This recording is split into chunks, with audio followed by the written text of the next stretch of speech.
Breaking news చూస్తున్నాం. BRS నేత మన్నె క్రిషాంక్ కు నోటీసులు అందాయి.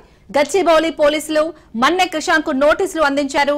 కంచె గచ్చిబౌలి భూముల్లో ఏఐ ఉపయోగించి ఫేక్ వీడియోలు మీడియాలో పోస్ట్ చేశారని పోలీసులు నోటీసుల్లో పేర్కొన్నారు. ఇందులో భాగంగా ఈ నెల 9, 10, 11న గచ్చిబౌలి పోలీస్ స్టేషన్ కు విచారణకు రావాలని పోలీసులు నోటీసులు అందించారు.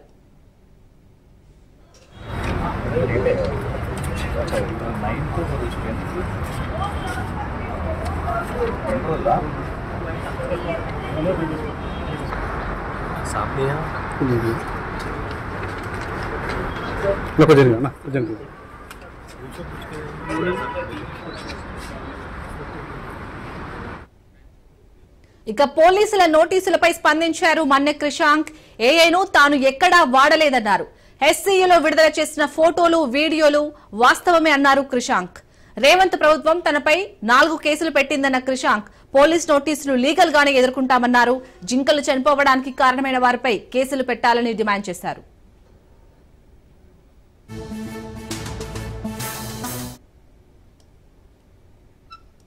రెండు రోజుల విచారణకు హాజరు కావాలి. 9వ తారీఖున 10వ తారీఖున గచ్చిబౌలి పోలీస్ స్టేషన్లో విచారణకు హాజరు కావాలని ఇవాళ కాంగ్రెస్ ప్రభుత్వం దానికి ఒక స్పెషల్ వింగ్ పెట్టుకొని ఇప్పుడు ఆర్టిఫిషియల్ ఇంటెలిజెన్స్ మీద డైవర్ట్ అయ్యి మరి వాళ్ళ జింకలను చంపడానికి ఎవరి మీద కేసులు కావాలి, ఆ చెట్లను నరకడానికి కారణమైన ఎవరి మీద కేసులు కావాలి, సుప్రీంకోర్టు గౌరవ హైకోర్టు రిజిస్ట్రార్ గారిని పంపించినప్పుడు అప్పుడు సడన్ గా మొత్తం జేసీబీలను అక్కడికి వెళ్ళి ఖాళీ చేశారు.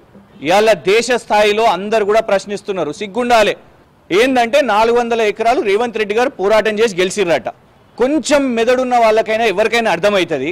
డిసెంబర్ 2023లో ప్రభుత్వం రాగానే ఫిబ్రవరి 2024 అంటే 3 నెలల్లో ఒక సుప్రీంకోర్టు కేసు గెలిచేస్తారంట. కాంగ్రెస్ ప్రభుత్వం రేవంత్ రెడ్డి గారు ఒక దిక్కు, దేశం మొత్తం ఒక దిక్కు. ఆ దేశంలో సుప్రీంకోర్టు ఉన్నది, పర్యావరణవేత్తలు ఉన్నారు, విద్యార్థులు ఉన్నారు, సమాజంలో ఉన్న ప్రతి ఒక్కరు ఉన్నారు. ఇప్పటికైనా బుద్ధి తెచ్చుకోండి రేవంత్ రెడ్డి గారు. మీ చేతిలో వ్యవస్థ ఉన్నది కదా అని ఈ కేసులు పెడితే భయపడేది లేదు.